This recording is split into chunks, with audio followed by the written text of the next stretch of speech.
Prezados amigos, prezados irmãos, as nossas saudações mais fraternas a todos que nos assistem e nos ouvem a partir desse momento, ao qual pedimos licença para adentrarmos os vossos lares, levando então a mensagem do Cristo, a mensagem da nossa doutrina espírita.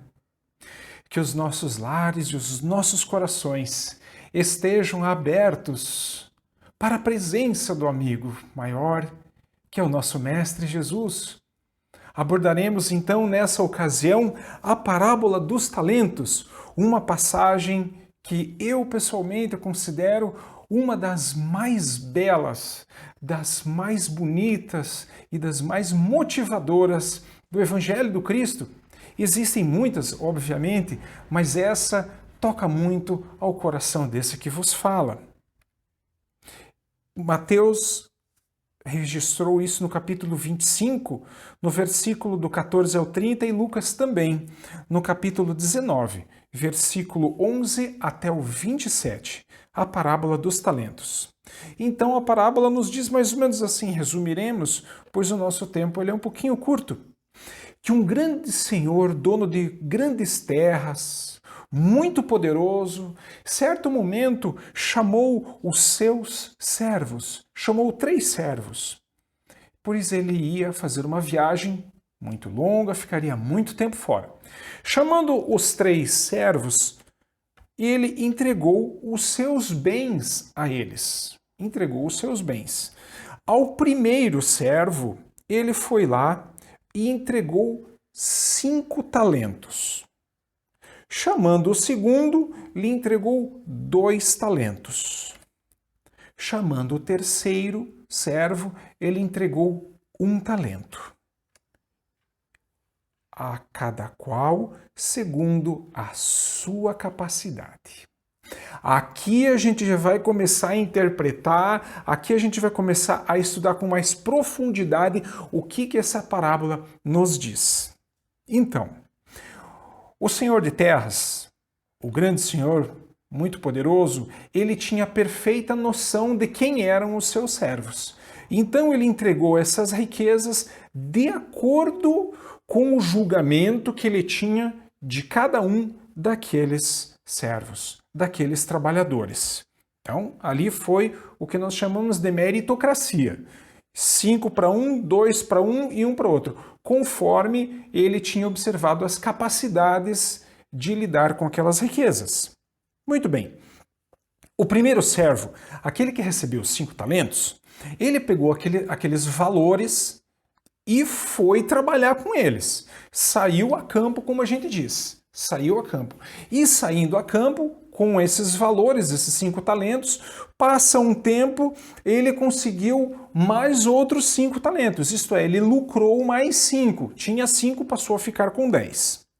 O outro servo, que tinha 2 talentos, podemos até ver ali na imagem bastante pitoresca, ele recebeu 2 talentos, saiu também a campo, foi trabalhar, arrendou um pedaço de terra, investiu, trabalhou, se esforçou e ele lucrou mais 2 talentos, totalizando 4 talentos. Já o outro servo, que era muito medroso, muito preocupado, muito temeroso, muito negativo, ele, sabendo dos riscos, pegou 1 talento que tinha, que recebeu do mestre, né, do grande senhor de terras, cavou um buraco e enterrou. E ele pensou, como o senhor ele vai voltar, o senhor de terras vai voltar, quando ele voltar eu vou devolver o talento para ele, vou ter que prestar contas e vou devolver 1 talento, porque eu tenho medo de perder. Ele tinha muito medo, muita preocupação. Chega um determinado momento, passaram-se alguns anos, o senhor de terras retorna e chama os servos a lhe prestarem contas daquilo que ele havia passado a eles. Muito bem. Vem lá o primeiro e disse, Senhor, me passaste 5 talentos, então estou lhe devolvendo 5 e mais 5 que eu trabalhei, eu investi, e aí estão os 10 talentos. O senhor de terras, então, vendo aquilo, eu falei, poxa, servo fiel, honesto, muito bem, pode ficar com todo o valor. E ainda assim, o que você tem lhe será acrescentado ainda mais. O outro servo que recebeu 2 talentos, da mesma forma, chegou ao mestre, prestando contas ao senhor de terras, e disse, Senhor, me passaste 2 talentos. E aqui estão os 2 talentos, mais esses outros 2 que eu trabalhei com honestidade, e aqui estão, temos os 4. Mais uma vez, esse senhor, bastante surpreso, bastante feliz, disse a ele, então pode entrar na graça do Senhor e pode ficar com os 4 talentos, porque você foi laborioso, trabalhou com muito afinco, então pode ficar com os valores e ainda te acrescentarei ainda mais. E então chegou o nosso terceiro amigo com 1 talento. E ao prestar contas, ele disse ao Senhor, Senhor, eu tive medo, tive muita preocupação, tive medo dos ladrões, e o talento que me entregaste, eu deixei guardado e aqui estou lhe devolvendo esse um único talento. E então, de certa forma, o senhor, dono das terras, ficou indignado com aquilo e pensou, poxa vida, mas como é que você pode ter feito isso? Se eu ceifo aonde eu não colhi, onde eu retiro da onde eu não coloquei, e ele era realmente muito poderoso, como pode fazer uma coisa dessa? Tira o talento que você tem e ainda te coloca em um local para pensar um pouquinho mais a respeito das tuas atitudes, onde haverá lá um certo dor e ranger de dentes.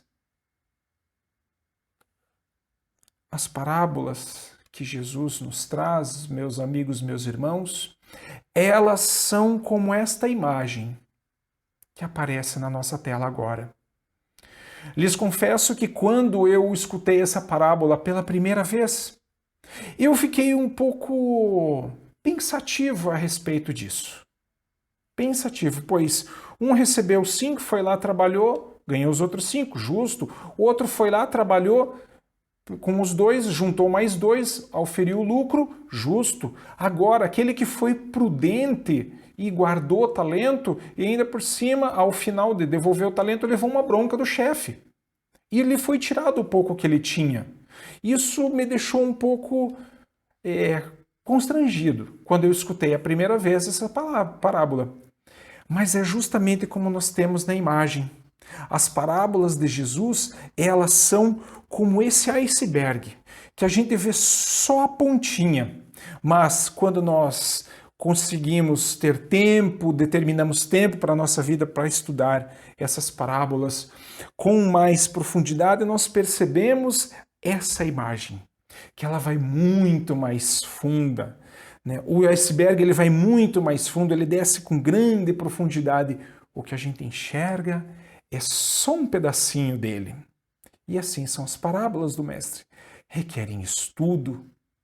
Elas, como se elas mexessem com o nosso íntimo, cutucassem as nossas fibras íntimas da racionalidade, da emoção, e nós nos aprofundamos nos estudos e começamos a entender um pouquinho mais o que realmente é a mensagem do Cristo. E então, o que aconteceu com o nosso amigo que teve o único talento? Ele entrou em desgraça, como se diz. Ele foi escorraçado pelo senhor de terras, para que ele repensasse as próprias atitudes. Mas, de certa forma, ainda nas minhas indagações diante dessa parábola, eu ficava me perguntando, porque me parecia injusto. Poxa vida, ele tinha tão pouco, um único talento. Poxa, e ainda assim levou uma bronca do chefe. O quanto vale exatamente um talento? Aqui o estudo já nos mostra que a coisa começa a mudar de figura para os nossos 3 amigos ali, os nossos personagens. Quanto vale um talento? Vamos usar, então, algumas unidades de valor da época. Primeiro que talento era uma unidade monetária. E então, vamos estudar um pouquinho, rapidamente, um pouquinho de contabilidade bem simples, para que a gente possa ter ideia do quanto valia um talento, 2 e 5 talentos. Primeira unidade que nós utilizaremos é o dracma, unidade monetária grega. Eram as duas moedas que circulavam na época. E o denário era uma unidade monetária romana. Temos aí duas moedas lá naquela época. Então vamos lá. Vamos prestar atenção nas nossas imagens aí. Um denário equivale a um dia trabalhado. Isto é, você foi lá, fez um trabalho durante o dia, 8 horas por dia, recebeu um denário. Um talento, fazendo as contas e estudando com grande profundidade, nós descobrimos que um talento vale 6.000 denários. Um talento é muita coisa. Equivalem a 33 anos trabalhados. 33 anos. Dá 12.000 denários. E 12.000 denários equivale a 2 talentos. 2 talentos. 2 talentos. Então imagina só o valor. Mas ainda assim, estudando um pouquinho mais, vamos trazer para algo mais material o valor dos talentos. Agora utilizando outra unidade. Uma mina equivale a 100 dracmas. 70 minas equivale a um talento. Acompanhemos nas nossas imagens. Um dracma equivale a uma ovelha. Uma ovelha. E então já dá para ter ideia do que a gente tem pela frente. E um talento equivale a 7.000 dracmas. Um talento. Então, meus irmãos, meus amigos, nós estamos diante aí de um talento valendo 7.000 ovelhas ou 1.400 bois. É uma baita de uma boiada, vamos falar a verdade. Deu dificuldade para achar essa imagem aqui. É uma boiada muito grande. Logo, meus irmãos, nós estamos falando ali a respeito de 35.000 ovelhas colocadas nas mãos do que recebeu 5 talentos, 14.000 ovelhas aquele que recebeu 2 talentos e 7.000 ovelhas aquele que recebeu 1 talento.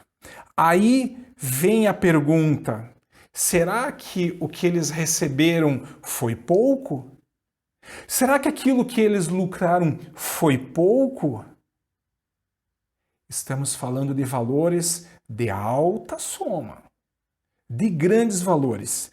Assim, meus irmãos, é a parábola. O ensinamento de Jesus é esse iceberg gigantesco, aonde quando nós olhamos simplesmente na lâmina d'água com superficialidade, nós percebemos que é uma mensagem até pueril. Mas quando nós nos concentramos e estudamos com profundidade, nós percebemos a sabedoria do Mestre Jesus. Algo que foi ensinado há mais de 2.000 anos ainda e encontrará durante muito tempo vasto terreno de estudo e aprimoramento íntimo. Mas vamos contextualizar um pouco mais a parábola, então. Aquele homem, o grande proprietário de terras e de riquezas, era Deus. Os servos somos nós. Os talentos que nós recebemos são as nossas capacidades físico, intelecto, morais. Os talentos que nós temos recebido são as nossas capacidades físico, intelecto, morais. E também o que está ao nosso derredor. A luz do sol, a chuva, a terra, os elementos que a natureza nos oferece e os elementos espirituais que ainda nós estamos começando a entender um pouquinho mais. Aí cabe a pergunta, se nós somos aqueles servos, cabe a pergunta, que temos, pois, feito com os nossos talentos? Com as nossas capacidades? O que a gente tem colocado em prática? Nós estamos investindo as nossas capacidades ou nós estamos enterrando as nossas capacidades? O que nós estamos fazendo? Cabe uma reflexão bastante aprofundada. Porque assim como a caridade, os talentos eles podem ser materiais ou abstratos. Nós recebemos, sim, muito do alto. Muitas vezes nós nos esquecemos de agradecer. Mas vamos dar uma olhadinha lá. Materiais, talentos materiais que a gente recebe, que a gente conquista, terras, dinheiro, equipamentos, imóveis.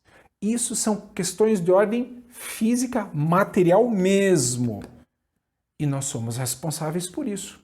Pois posteriormente, quando nós adentrarmos a pátria do Espírito, nós seremos cobrados a respeito do que nós fizemos, daquilo que nos foi emprestado. Porque nada do que tem aqui efetivamente é nosso. Nós somos usufrutuários da matéria. Nós estamos passando por uma experiência material. Nós estamos vivenciando essas experiências de ordem física.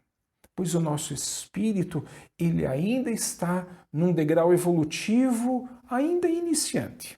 Ele ainda é um degrau um pouquinho baixo. Tem muito chão ainda pela frente para o nosso desenvolvimento. E muito chão já foi vencido também. Precisamos falar a respeito disso também.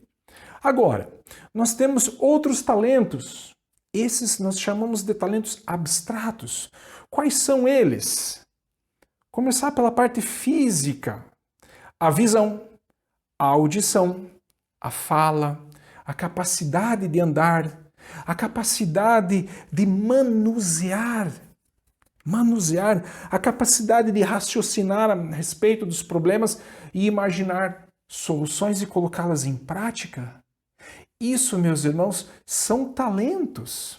Capacidade de andar que muitas vezes nós não valorizamos, mas nós valorizamos o dia em que nós somos colocados numa cama de hospital, ou um acidente, ou um machucado. Aí sim a gente dá valor. Nós não damos valor à nossa audição, à nossa capacidade de ouvir. Nós não damos valor a esse bem fundamental que é a audição, até o momento em que ninguém nos ouve.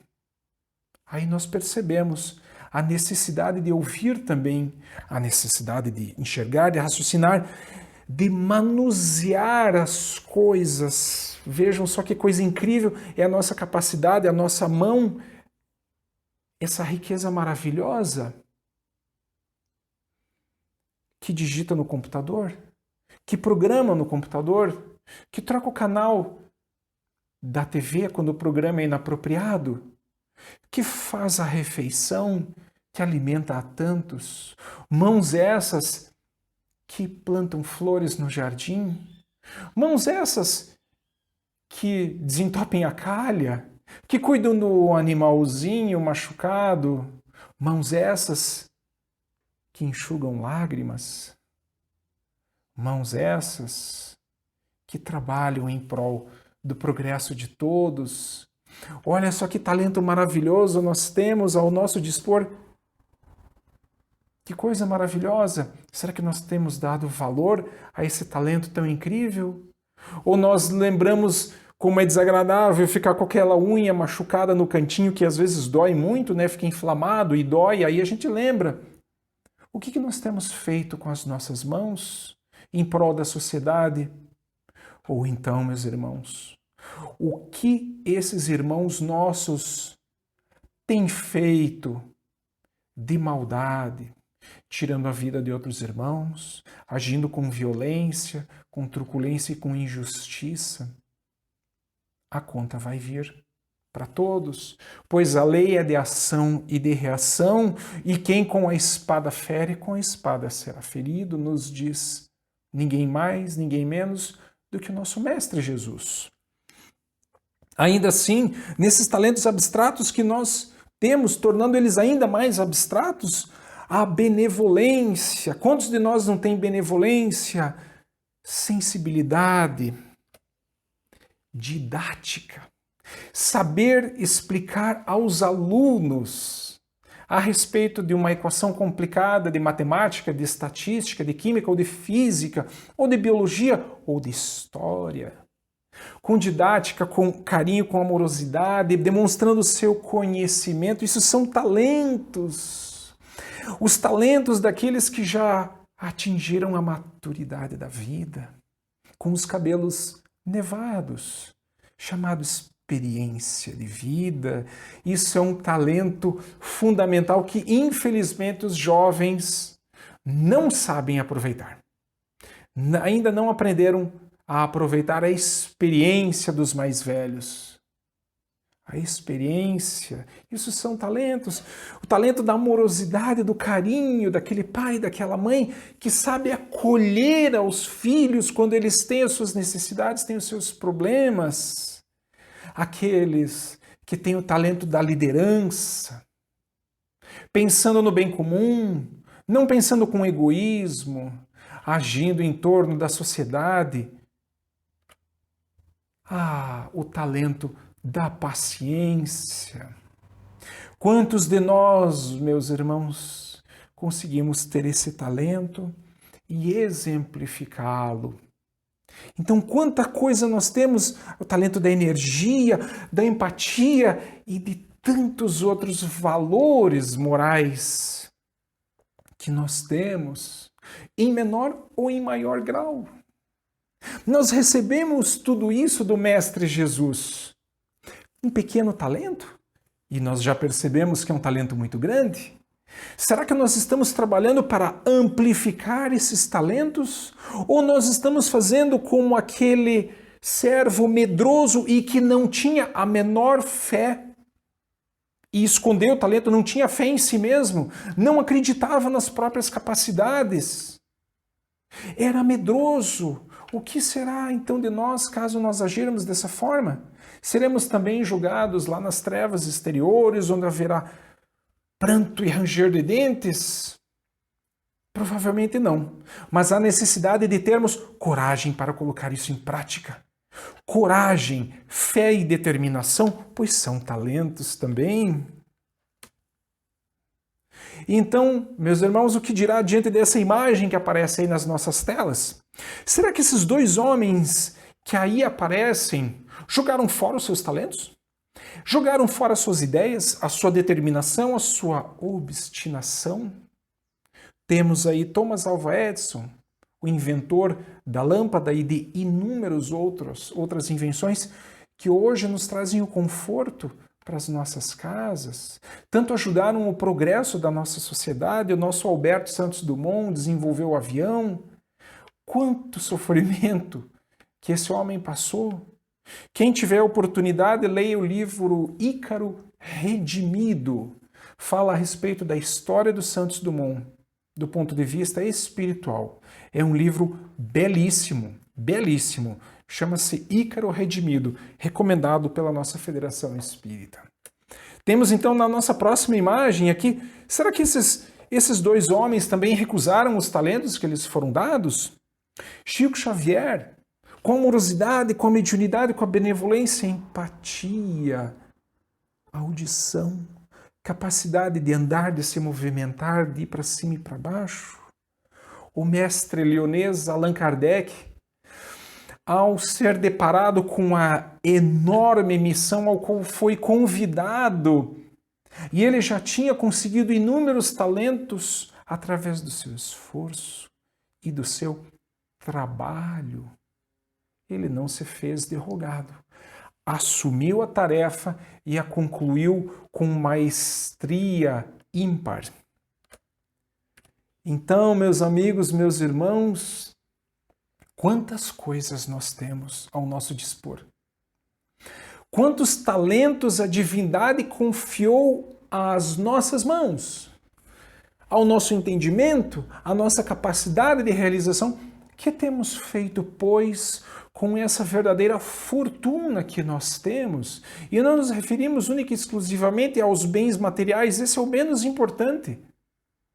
Falamos a respeito dos bens espirituais que nos trazem, sim, a verdadeira felicidade, pois a vida verdadeira não é no plano físico, pois no plano espiritual não existe cemitério.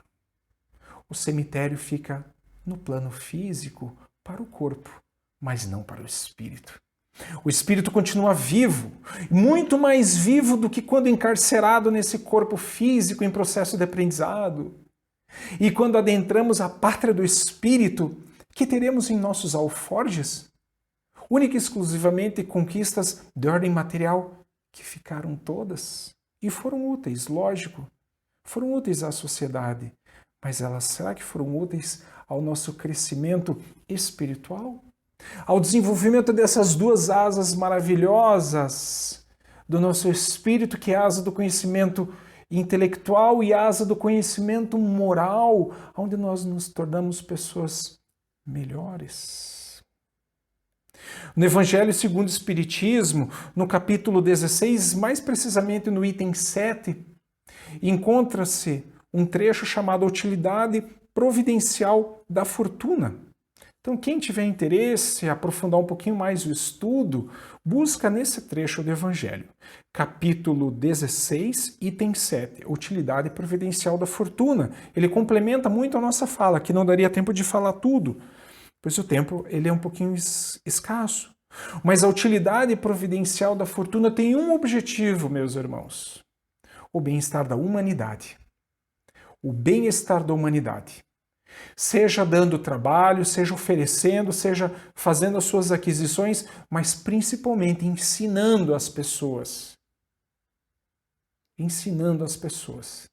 Esse, eu creio, ser a maior caridade que a gente pode fazer com o nosso próximo, é ensinar as pessoas a produzir, ensinar as pessoas, os nossos irmãos, a pescar, pois essa realmente é a verdadeira propriedade que nós poderemos sim levar desse mundo. O desenvolvimento dos nossos valores intelecto-morais é a nossa reforma íntima. Quando nós buscamos sim ser mais caridosos, mais introspectivos, olhando mais para dentro de si e menos para o outro, menos para o que acontece na rua, menos para o que acontece no Facebook, menos para o que acontece no Instagram, mas olhando para dentro de nós. Observando as nossas paisagens e as nossas fotografias e as nossas postagens íntimas. Aqui se encontra a parte mais importante. Para isso, a introspecção se faz necessária. Que sejamos, pois, mais benevolentes do que nós já somos, entregando um pouquinho mais do que nós temos, mais amorosidade, mais paciência, mais indulgência. Mais indulgência, sermos mais amigos dos nossos amigos, não ficando simplesmente numa conversação rasa, não ficando simplesmente numa conversação a respeito de coisas, mas a respeito de ideias, a respeito de realizações que trazem o bem. Que sejamos, pois, mais ouvintes, que aprendamos a ouvir mais e a falar menos, pois até a nossa disposição física já é assim. Nós temos 2 ouvidos e 1 boca, mas infelizmente nós ainda nos encontramos numa situação que parece que nós temos 18 bocas e 1/10 de ouvido. 1/10 de ouvido. Precisamos fazer essa reversão. Aprender a escutar mais e a falar menos. Aprender a escutar os sons da natureza. Aprender a ouvir as palavras daqueles que estão ao nosso lado. Aprender a ouvir o que o livro tem a nos dizer. Aprender a ouvir o que a música de elevado padrão traz à nossa alma. Que sejamos mais gentis. Gentil com a pessoa do caixa que nos atende. Gentil com o frentista do posto. Gentil com todos os que estão à nossa volta, independente da posição social. Que nós sejamos mais humildes, desenvolver esse talento da humildade que passa pela introspecção, onde eu olho para mim exatamente o que eu sou. E assumo o que eu sou e passo a ter coragem para melhorar o que eu tenho. Sejamos, pois, mais sensíveis, sejamos, pois, mais fraternos conosco e para aqueles que estão ao nosso lado. E com certeza aí está a equação para nós termos um mundo melhor, um mundo de felicidade. Haverão percalços? Naturalmente. Toda caminhada, toda viagem apresenta algumas dificuldades. Mas nós não sejamos, pois, como aquele servo que enterrou os talentos. Sejamos, pois, como aqueles outros dois que, recebendo os talentos que receberam, colocaram em prática, trabalharam. E no livro dos Espíritos, na parte terceira, tem um trecho chamado Lei do Trabalho, a necessidade do trabalho, meus irmãos.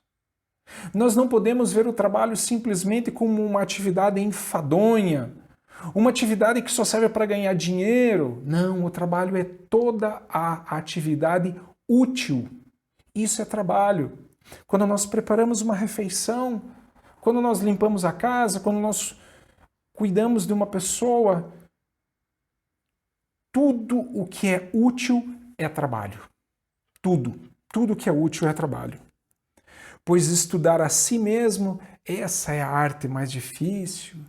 Temos, pois, irmãos, essa coragem de olharmos para nós mesmos, percebermos onde estão as nossas dificuldades, os nossos desafios e encararmos a dificuldade.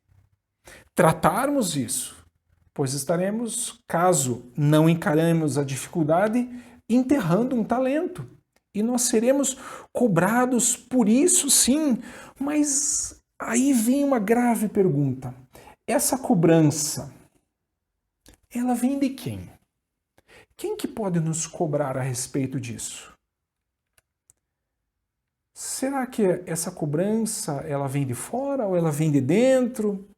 Ela nos pergunta, será que a gente enterrou ou se a gente investiu esses talentos que nós recebemos? Na questão 621 do Livro dos Espíritos, Kardec pergunta, onde está escrita a lei de Deus? A lei de Deus, meus irmãos, está escrita na nossa consciência. E é justamente a nossa consciência que pode nos trazer essas sensações que as imagens trarão a todos que estão nos assistindo. A nossa consciência vai nos acusar se nós investimos ou se nós enterramos os nossos talentos. É a nossa consciência que vai dizer a respeito disso. A nossa consciência, ela vai acusar. O que nós fizemos com as riquezas que nós recebemos? A cidade que nós nascemos? O sol que brilha? A água? Os alimentos? Aquele que nos ensinou, os professores que nos ensinaram a escola, os pais. Os pais, olha o valor que é ter um pai, ter uma mãe, ter um orientador na sua vida, facilitando as situações. É um talento magnífico, portanto, sejamos gratos. Sejamos gratos. Pois a gratidão, indiscutivelmente, ela é uma virtude de almas verdadeiramente amorosas, que entenderam a lei de Deus. Portanto, meus irmãos, nós temos inúmeros talentos, inúmeros, infindáveis. Cabe a reflexão, então, nessas breves palavras, nesses breves momentos que tivemos juntos, de que nós, todos nós, inclusive esse aqui vos fala, sempre façamos as nossas reflexões e percebamos se nós estamos colocando os nossos talentos a serviço de nós e de toda a coletividade, ou se nós estamos colocando os nossos talentos em prol única e exclusivamente de nós, agindo de forma muito egoísta, isso vai trazer sérios problemas, ou então agindo com extrema falta de fé no Criador, pegando os talentos que nós temos, as nossas capacidades e enterrando elas. Se nós temos condições de fazermos uma boa refeição à nossa família, façamos. Se nós temos condições de ensinar bem, ensinemos aos nossos filhos. Se nós temos condições de sermos bons profissionais, sejamos os melhores profissionais possíveis. Pois só dessa forma nós teremos realmente um mundo melhor e um mundo íntimo muito melhor. Que Deus, nosso Pai, nos ilumine hoje e sempre, que o nosso coração e as nossas atitudes estejam ricas de amorosidade, de benevolência e de bondade. Obrigado à Casa Espírita que nos dá essa oportunidade maravilhosa de trabalho. Obrigado a todos que nos assistiram. Muito obrigado a todos e até a próxima oportunidade. Que assim seja.